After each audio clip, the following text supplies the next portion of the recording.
کم ہیں. قلیلا من عبادی الشکور, میرا بہت شکر کرنے والے جو بندے ہیں ان کی تعداد بہت کم ہے, اور ناشکری کرنے والوں کی تعداد کافی زیادہ ہے.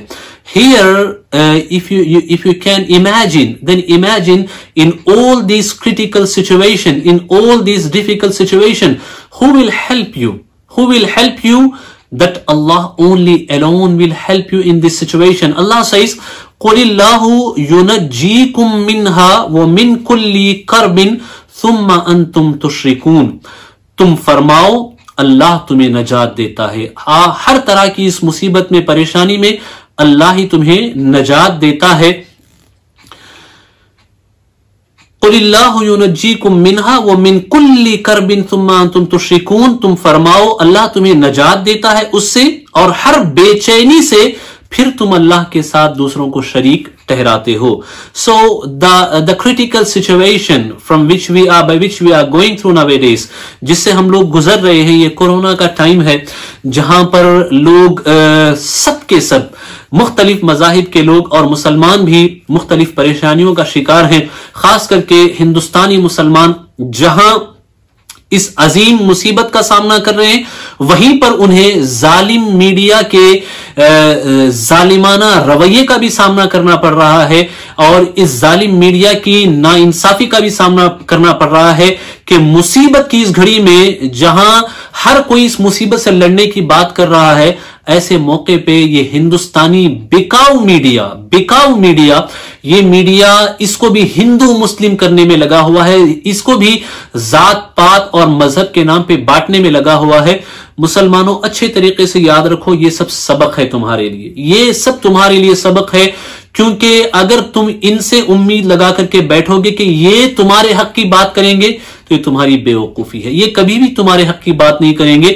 اگر تمہیں تمہارا حق منوانا ہے, حاصل کرنا ہے, تو تمہیں خود محنت کرنی ہوگی. نوجوانوں کو خود کھڑے ہونا ہوگا, قوم کے سرمایہ داروں کو خود کھڑے ہونا ہوگا, اور مسلمانوں کے حوالے سے اداروں کا قیام ہو, انسٹیٹیوٹس کا قیام ہو, سکولز کا قیام ہو, اور پھر میڈیا ہاؤسز کا قیام ہو. ان سب کے لیے مسلمانوں کو خود آگے بڑھنا ہوگا. ہم کبھی بھی دوسروں کے کندھوں پہ بھروسہ کر کے نہیں چل سکتے. ہمیں ہمارا بوجھ خود اپنے کندھوں پہ اٹھانے کے قابل ہونا ہوگا. اس کے لیے دیکھیں, اس کریٹیکل سچویشن میں قرآن کی آیات ہماری رہنمائی کرتی ہیں کہ حالات چاہے کتنے ہی برے کیوں نہ ہو, حالات چاہے کتنے ہی برے کیوں نہ ہو, اگر تم اللہ سے مانگ لو, اگر تم اللہ کی بارگاہ میں گڑ گڑا لو, اگر تم چند قطرے اللہ کی بارگاہ میں بہا لو, تو اس کے کتنے فائدے ہیں. اس کے ظاہری فائدے تو میں آپ کو بتاتا ہوں کہ اگر کوئی بندہ اللہ کی بارگاہ میں روتا ہے تو کیا ملتا ہے اسے. سب سے بڑا فائدہ جو اسے حاصل ہوتا ہے وہ یہ کہ اس کے دل کو سکون و اطمینان کی دولت میسر آتی ہے.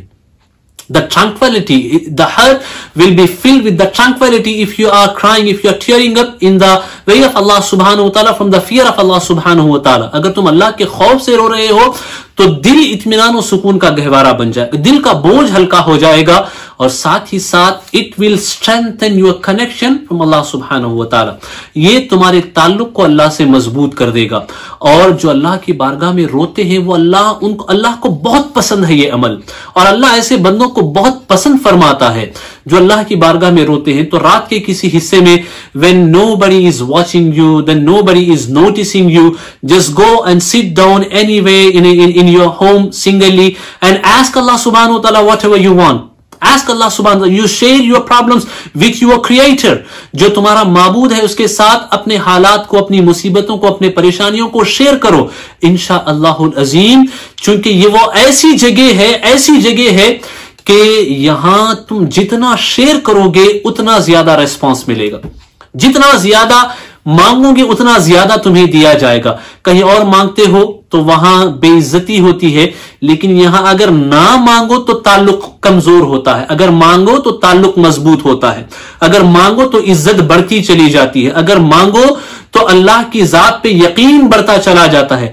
اتنا ہی نہیں, مانگنے کو اللہ نے عبادت بنا دیا ہے, دعا کو اللہ نے عبادت بنا دیا ہے. رو رو کر مانگو, گریا کر کے مانگو, اللہ کی بارگاہ میں آنسو بہا کر کے مانگو, کیونکہ یہ آنسو اللہ کی بارگاہ میں بڑے قیمتی ہیں. موتی بنا کے شان کریمی نے چن لیے, قطرے جو تھے گرے میرے عرق انفعال کے. اللہ کی بارگاہ میں رونا یہ بڑی پیاری چیز ہے میرے بھائیوں، بڑی پیاری چیز ہے. روئیں اللہ کی بارگاہ میں. اللہ تبارک و تعالی ہمیں دنیا کی یاد میں رونے سے بچائے، کیونکہ دنیا کی یاد میں روتے ہو تو دل مردہ ہو جاتا ہے، دل مردہ ہو جاتا ہے. لیکن اللہ کی یاد میں اگر رو گے تو دل مردہ نہیں ہوگا، بلکہ جو مردہ دل ہے وہ زندہ ہو جائے گا. کیونکہ یہ آنکھیں دل کی، یہ آنسو دل کی زمین پہ پانی کا کام کرتے ہیں، اور جب تم توبہ کرو گے تو اسی دل کی زمین پر اگر زمین بنجر ہو گئی ہو گناہوں سے، تو آنسوؤں کے پانی سے اور توبہ کی برکت سے تمہارے دلوں میں اللہ کے نور کا سبزہ اگے گا، تمہارے دلوں سے اللہ کے نور کی ہریالی اگے گی. پھر اس کے بعد حال یہ ہوگا کہ تمہارا تعلق اپنے رب سے مضبوط ہوگا. اللہ توفیق عطا فرمائے. ارشاد فرماتا ہے اللہ تبارک و تعالی کہ یہی تمہاری مصیبت کو دور کرنے والا ہے. پھر ارشاد ہوا قل هو القادر على ان يبعث عليكم عذابا من فوقكم او من تحت ارجلكم او يلبسكم شيعا ويذيق بعضكم بأس بعض انظر كيف نصرف الآيات لعلهم يفقهون. حضور اکرم صلی اللہ علیہ وسلم کو اللہ نے حکم دیا تم فرماؤ وہ قادر ہے کہ تم پر عذاب بھیجے، وہ قادر ہے کہ تم پر عذاب بھیجے تمہارے اوپر سے. اللہ اس بات پہ قادر ہے کہ تمہارے لیے اگر وہ چاہے تو وہ تم پر اوپر سے عذاب بھیجے، یا تمہارے پاؤں کے تلے سے یا زمین کے نیچے سے تمہارے لیے کوئی عذاب نکالے. The situation of corona، اس کو اپنے ذہن میں رکھیں کہ اللہ اگر چاہے تو اوپر سے بھی عذاب نازل کر سکتا ہے، زمین سے بھی عذاب کو اللہ نکال سکتا ہے، یا تمہیں بھڑا دے مختلف گروہ کر کے اور ایک کو دوسرے کی سختی چکھائے. دیکھو ہم کیوں کر طرح طرح سے آیتیں بیان کرتے ہیں کہ کہیں ان کو سمجھ ہو. میرے پیارے آقا صلاۃ التسلیم کے پیارے دیوانوں، ذرا دیکھیں کہ اللہ کا عذاب کس وقت آتا ہے؟ جب نافرمانیاں حد سے بڑھنے لگتی ہیں، جب گناہ حد سے بڑھنے لگتا ہے، جب ظلم کا اضافہ ہوتا ہے، اس وقت اللہ تبارک و تعالیٰ کا عذاب نازل ہوتا ہے. یہاں میں کچھ احادیث آپ کے سامنے ذکر کرنا چاہوں گا کہ جب یہ آیات نازل ہوئی، جب یہ آیات نازل ہوئی، بخاری شریف کی حدیث ہے، مسلم شریف کی حدیث ہے کہ جب یہ آیات نازل ہوئی تو اللہ حضور اکرم صلی اللہ علیہ وسلم نے فرمایا کہ میں اللہ کی پناہ چاہتا ہوں، میں اللہ سے پناہ مانگتا ہوں. جب یہ ذکر ہوا کہ اللہ چاہے تو اوپر سے عذاب نازل کرے، پھر جب یہ ہوا کہ نیچے سے بھی اللہ چاہے تو عذاب نازل کر سکتا ہے، عذاب نکال سکتا ہے، حضور نے فرمایا میں اس سے بھی اللہ کی پناہ چاہتا ہوں. اور اس کے بعد کا جو ذکر ہوا حضور نے اس پہ بھی کہا، اس کا ذکر ہوا تو پھر اس پر حضور نے فرمایا، بعض روایت میں احون کا ذکر آتا ہے اور بعض میں ایسر کا ذکر آتا ہے. یہ تو آسان ہے، یہ تو بہت آسان ہے اللہ تبارک و تعالیٰ کے، یہ بہت آسان ہے، اس کا حضور نے ذکر فرمایا. حدیث پاک دراصل اس طریقے سے ہے کہ حضور اکرم صلی اللہ تعالیٰ علیہ وسلم نے اللہ تبارک و تعالیٰ کی بارگاہ میں دعا کی. یہ طبرانی میں، نسائی میں، بخاری، مسلم میں مختلف الفاظ کے ساتھ یہ احادیث وارد ہیں، جس کا مفہوم کچھ اس طریقے سے بنتا ہے. حضور اکرم صلی اللہ علیہ وسلم نے بنی معاویہ اس جگہ پہ حضور نے نمازیں عطا فرمائی، حضور نے وہاں پہ صلاۃ الرغبہ ادا فرمائی اور صلاۃ الرحبہ بھی ادا فرمائی. اور ان نمازوں کو ادا کرنے کے بعد حضور نے خوب دعا فرمائی اور اس دعا میں حضور نے گریہ فرمایا. یہاں اور ایک بات میں آپ کو بتانا چاہتا ہوں، اگر آپ حضور اکرم صلی اللہ علیہ وسلم کی پوری حیات اٹھا کر کے دیکھو، if you search in the life history of beloved Prophet صلی اللہ تعالی علیہ وسلم, then you will find very few moments where رسول اللہ صلی اللہ علیہ وسلم is laughing، جہاں حضور اکرم صلی اللہ علیہ وسلم ہنس رہے ہیں. You will find many moments where رسول اللہ صلی اللہ تعالی علیہ وسلم is smiling، جہاں حضور مسکرا رہے ہیں. اس کے بہت سارے نمونے اور مشاہدے آپ کو کتب احادیث اور سیرت میں ملیں گے، لیکن ہنسنے والے کہ حضور اکرم صلی اللہ تعالی علیہ وسلم خوب ہنس رہے ہیں، یہ مواقع آپ کو کم ملیں گے. لیکن ان کے مقابلے میں you can find many places, many moments where رسول اللہ صلی اللہ تعالی علیہ وسلم is crying, tearing up، جہاں حضور رو رہے ہیں، حضور گریہ کر رہے ہیں. یہ مواقع آپ کو تبسم اور ہنسنے کے مقابلے میں زیادہ ملیں گے. اس کی وجہ کیا ہے؟ اس کی وجہ کیا؟ یہی حال آپ صحابہ میں بھی پائیں گے. اس کی وجہ یہ ہے کہ اللہ کی راہ میں رونا جو ہے نا، اللہ کی راہ میں رونا، یہ سکون و اطمینان کا باعث بنتا ہے، یہ سکون و اطمینان کا باعث بنتا ہے. اور اللہ کے قرب کا باعث بنتا ہے. اس کے برمقابل ہنسنا جو ہے یہ اللہ سے انسان کو دور لے جاتا ہے، چونکہ ہنسنے سے دل مردہ ہوتا ہے، ہنسنے سے دل مردہ ہوتا ہے. تو بہر کے حضور نے صلاۃ الرغبہ اور رہبہ دونوں ادا فرمائی، پھر گریہ فرمایا اور اللہ کی بارگاہ میں 3 دعائیں فرمائی. جب دعا فرما کے حضور آئے تو حضور نے فرمایا کہ میں نے اللہ سے 3 چیزیں مانگی. میں نے اللہ سے 3 چیزیں مانگی. قربان جائیں حضور کی ذات پہ، قربان جائیں حضور کی محبت پہ.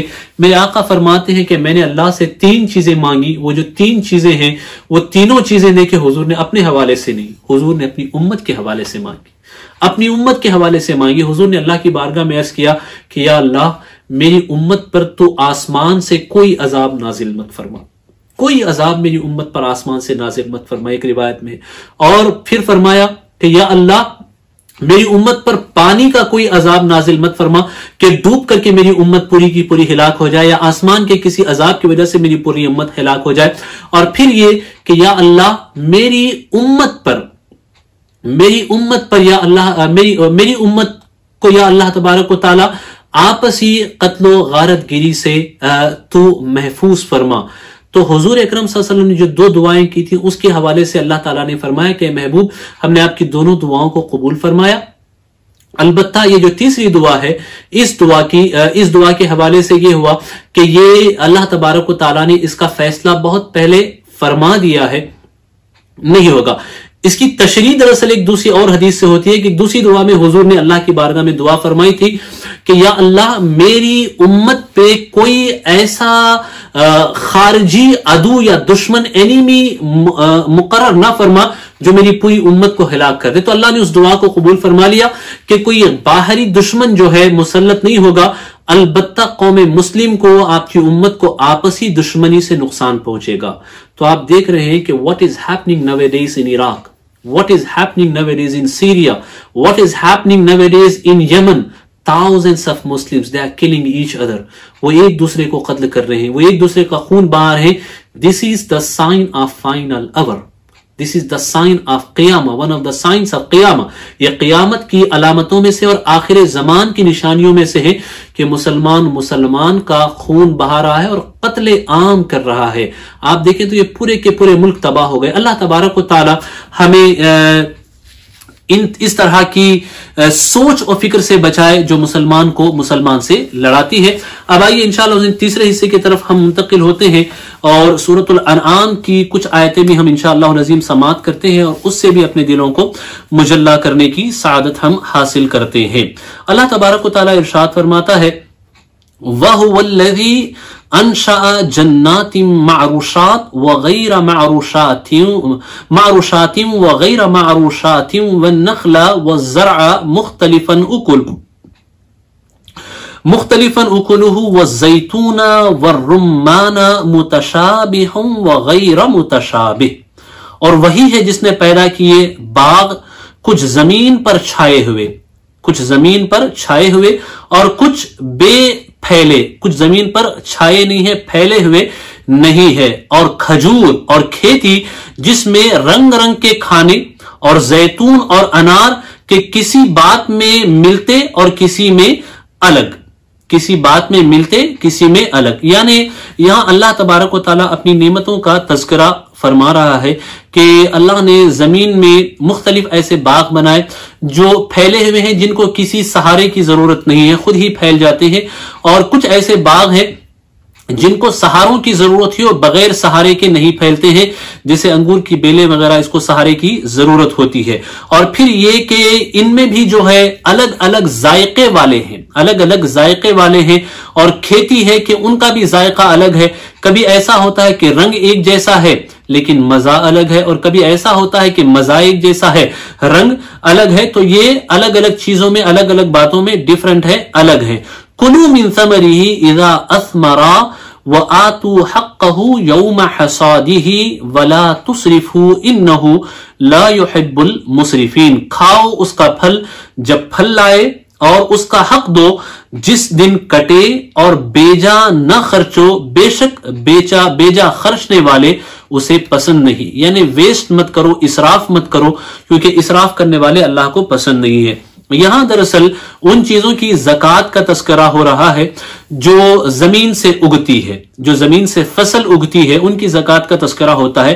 ان میں حکم یہ ہے کہ جب تک وہ مکمل نہ ہو جائیں تب تک ان کی زکات نہیں ہے، ہاں جب وہ مکمل ہو جائیں تو زکات اس کے بعد دی جائے گی، لیکن وہ مکمل ہونے تک اگر کچھ پھل اگ رہے ہیں تو قرآن کہتا ہے کہ تمہیں اجازت ہے کہ تم ان پھلوں کو کھا سکتے ہو، ان پھلوں کو تم کھا سکتے ہو، اس سے تم استفادہ کر سکتے ہو، ہاں جب وہ مکمل ہو جائے تو ان کی زکات دو۔ اس میں حکم یہ ہے کہ جو چیزیں زمین سے اگتی ہے ان میں اناج کا حکم، یہ بانس وغیرہ، بانس پہ یہ چیزیں اپلے نہیں ہوتی ہیں کہ اس کی زکات وغیرہ ہو، البتہ دوسرے جو پھل ہوتے ہیں یا ترکاریاں ہوتی ہیں، جو اناج ہوتا ہے، ان کے حوالے سے اگر یہ صرف بارش کے پانی سے اگ رہے ہیں، صرف بارش کے پانی سے اگ رہے ہیں تو اس کا 10واں حصہ راہ خدا میں بطور زکات ادا کرنا ہوتا ہے۔ ہاں اگر وہ بارش کے پانی سے نہیں بلکہ ہینڈ پمپ یا کسی بھی مصنوعی آرٹیفیشل طریقے سے جس کو کسان نے خود اپنی طرف سے لگایا ہے اور اس میں اس کا اپنا پیسہ بھی لگا ہے، اس کی بنیاد پہ وہ سیراب ہو رہے ہیں، پانی اس کو اس ذریعے سے پہنچ رہا ہے، تو پھر اس کا 20واں حصہ دینے کا حکم ہے، عشر دینا ہے اگر بارش سے ہو رہی ہو تو، اور اگر بارش سے نہیں بلکہ پمپ وغیرہ سے ہو رہا تو عشر کا آدھا یعنی اس کا 20واں حصہ لگ بھگ بنتا ہے، اتنا اسے دینا ہے۔ یہاں دیکھیں کہ کیسے اصول ہیں، اگر ان کو بھی سمجھیں تو پتا چلے گا کہ اسلام نے جہاں غریبوں کا خیال کیا ہے وہیں کسانوں کا بھی خیال کیا ہے۔ آج کسانوں کے نام پہ تو حکومتیں بنتی ہیں، آج کسانوں کے نام پہ، فارمرز کے نام پہ ووٹ مانگے جاتے ہیں، ووٹ مانگ کے سب اپنے اقتدار کی کرسیاں سجاتے ہیں، لیکن سب سے زیادہ نقصان اسی کسان کو پہنچاتے ہیں۔ لیکن اسلام کا نظام ایسا ہے کہ کسان کی محنت کا یہاں پہ اعتبار کیا گیا، اور اگر وہ اس پہ اپنا خرچ کر رہا ہے تو اس کا بھی خیال کیا گیا کہ اس میں اسے زکات کے لیے یا خرچ کرنے کے لیے اتنا نہ کہا جائے، بلکہ اس کا جو خرچ ہوا ہے اس کا بھی لحاظ رکھا گیا، کیونکہ اسلام ایک مکمل دین ہے، لہذا ان سب چیزوں کی طرف بھی ہماری رہنمائی کی گئی۔ کلوا مما رزقکم اللہ ولا تتبعوا خطوات الشیطان انہ لکم عدو مبین، کھاؤ اس میں سے جو اللہ نے تمہیں روزی دی اور شیطان کے قدموں پر نہ چلو، بے شک وہ تمہارا صریح دشمن ہے۔ ثمانیة ازواج من الضأن اثنین ومن المعز اثنین قل آذکرین حرم ام الانثیین ام اشتملت علیہ ارحام الانثیین نبئونی بعلم ان کنتم صادقین۔ 8 نر اور مادہ، ایک جوڑا بھیڑ کا اور ایک جوڑا بکری کا، تم فرماؤ کیا اس نے دونوں نر حرام کیے یا دونوں مادہ، یا وہ جسے دونوں مادہ پیٹ میں لیے ہیں؟ کسی علم سے بتاؤ اگر تم سچے ہو۔ وَمِنَ الْإِبِلِ اثْنَيْنِ وَمِنَ الْبَقَرِ اثْنَيْنِ قُلْ آذَكَرَيْنِ حَرَّمَ أَمِ الْأُنثَيَيْنِ أَمَّ اشْتَمَلَتْ عَلَيْهِ أَرْحَامُ الْأُنثَيَيْنِ أَمْ كُنْتُمْ شُهَدَاءَ إِذْ وَصَّاكُمُ اللَّهُ بِهَذَا فمن اظلم ممن افترى على الله كذبا ليضل الناس بغير علم ان الله لا يهدي القوم الظالمين۔ اور ایک جوڑا اونٹ کا اور ایک جوڑا گائے کا، تم فرماؤ کیا اس نے دونوں نر حرام کیے یا دونوں مادہ، یا وہ جسے دونوں مادہ پیٹ میں لیے ہیں؟ کیا تم موجود تھے جب اللہ نے تمہیں یہ حکم دیا؟ تو اس سے بڑھ کر کون ظالم جو اللہ پر جھوٹ باندھے کہ لوگوں کو اپنی جہالت سے گمراہ کرے، بے شک اللہ ظالموں کو راہ نہیں دکھاتا، انہیں اللہ ہدایت نہیں دیتا۔ دراصل یہ جو آیات ہیں، ان آیات کا بیک گراؤنڈ دراصل یہ ہے، اس کا پس منظر یہ ہے کہ کفار مکہ جو تھے، ایک تو نبوت کا انکار کرتے اور ساتھ ہی ساتھ ان کا معمول یہ ہوتا تھا، کبھی یہ کہتے تھے کہ فلاں بکری ہمارے اوپر حرام ہے، یعنی مادہ بکری، فیمیل بکری، وہ بکری ہم پہ حرام ہے، کبھی کہتے کہ بکرا ہم پہ حرام ہے، اسی طریقے سے اونٹ یا اونٹنی کے حوالے سے کہتے کہ یہ اونٹنی ہم پہ حرام ہے، اور کبھی یہ کہتے کہ یہ اونٹ ہم پہ حرام ہے، حالانکہ ان کے حرام ہونے کی کوئی وجہ یہاں موجود نہیں، کوئی بھی ظاہری سبب ہے ہی نہیں. کبھی کبھار جو جانور پریگننٹ ہوتا، حمل سے ہوتا، اس کے حوالے سے کہتے کہ یہ ہم پہ حرام ہے، یا پھر پیٹ میں جو ہے وہ ہم پہ حرام ہے. اس طرح کی باتیں وہ اپنی طرف سے کہتے رہتے. تو جب اسلامی احکام بیان ہوئے تو حضور اکرم صلی اللہ تعالی علیہ وسلم نے مسلمانوں کو بتایا، مسلمانوں کو سمجھایا کہ دیکھو یہ سب کفار کی جو عادتیں ہیں اس کی کوئی اصل نہیں ہے. یہ بکری ہو، اونٹ کے بچے چاہے نر ہو یا مادہ ہو، جو بھی ہے یہ سب اللہ نے تمہارے لیے حلال کیے ہیں، اس کو حرام کرنے کی کوئی وجہ نہیں ہے. جب یہ باتیں حضور اکرم صلی اللہ علیہ وسلم نے بیان کی تو کفار نے اپنے بہت بڑے خطیب کو، جو ان کا خطیب تھا، اس خطیب کو حضور اکرم صلی اللہ تعالی علیہ وسلم کی بارگاہ میں بھیجا. مالک ابن عوف یہ خطیب تھا، یہ آیا حضور کی بارگاہ میں اور آ کر کے کہا کہ آپ ان چیزوں کو جو ہمارے باپ دادا بیان کرتے تھے غلط ٹھہراتے ہیں، کہ فلاں فلاں آپ کہتے ہیں کہ کبھی اونٹ کا کھانا یا پھر بکریوں کا کھانا، نر و مادہ کا کھانا حرام نہیں ہے، آپ کھا سکتے ہیں، حالانکہ یہ ہمارے باپ دادا کے جو طریقے ہیں، ان کی جو بتائی ہوئی باتیں ان کے خلاف ہے. تب حضور اکرم صلی اللہ تعالی علیہ وسلم نے اس سے باتیں کی تو حضور نے فرمایا کہ بتاؤ تو صحیح یہ حرام ہے کس بنا پہ؟ کیا کسی بکری نے تمہیں کہا، یا کسی اونٹ نے تمہیں کہا، یا کسی اونٹنی نے تمہیں کہا، یا پھر کسی بکرے نے تمہیں کہا، یا پھر جو پیٹ میں ہے اس نے کہا؟ وجہ کیا ہے حرام کرنے کی؟ کوئی ریزن ہے تمہارے پاس؟ جب حضور نے اس طریقے سے لاجیکلی بات کی، منطقی انداز میں بات کی، تو وہ جو بہت بڑا خطیب تھا، وہ جو اوریٹر تھا کفار کا، ان کا بہت بڑا خطیب مانا جاتا تھا، فصیح اللسان مانا جاتا تھا، جس کو زبان پہ ہولڈ و اختیار تھا، وہ حضور کے سامنے ایک دم لاجواب ہو گیا، ایک دم لاجواب ہو گیا، اور اسے بات کرنے کے لیے کوئی بات بن ہی نہیں پڑی. کیونکہ وہ سوچتا تھا کہ اگر ہم اب کہہ دیں گے کہ بھائی اونٹنی نے کہا ہے تو پھر ساری اونٹنیاں کہیں ایسا نہ ہو کہ ہم کہہ کے پھنس جائیں اور ساری اونٹنیوں کو ہمیں حرام مان کے انہیں چھوڑنا پڑے. بکری کے حوالے سے کہہ دیں تو پھر ساری بکریوں کو ہمیں حرام ماننا پڑے. اونٹوں کو کہہ دیں تو پھر ساری اونٹوں کا کھانا ہی کہیں ہم پہ دشوار نہ ہو جائے.